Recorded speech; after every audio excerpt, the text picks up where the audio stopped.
छीनने का कोई प्रावधान नहीं है।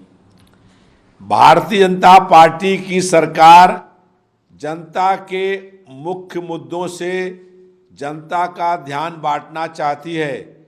जनता महंगाई, बेरोजगारी, गरीबी, भूखमरी से परेशान है और भाजपा की सरकार इन मुद्दों से जनता का ध्यान बांटना चाहती है।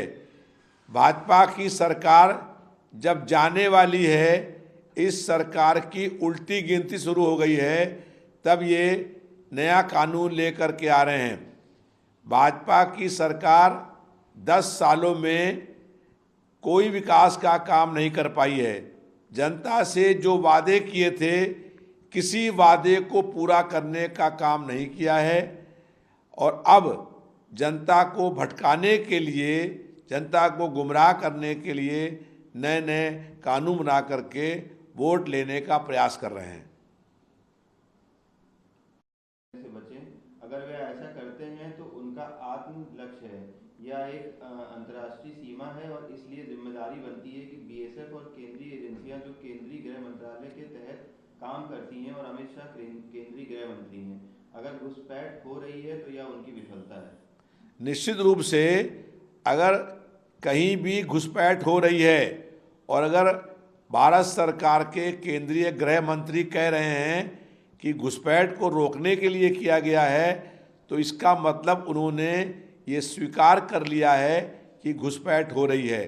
और अगर ऐसी स्थिति है तो उनको एक दिन भी मंत्री पद पर रहने का कोई नैतिक अधिकार नहीं है।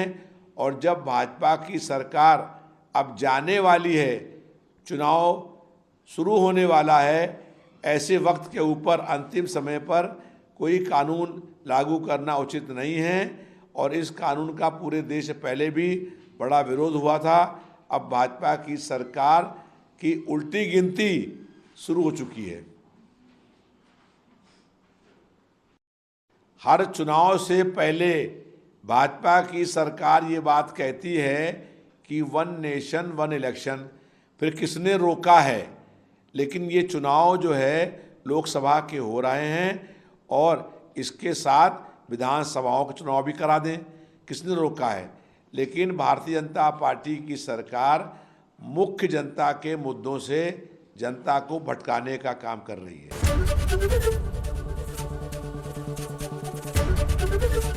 एबीपी गंगा, खबर आपकी, जुबान आपकी।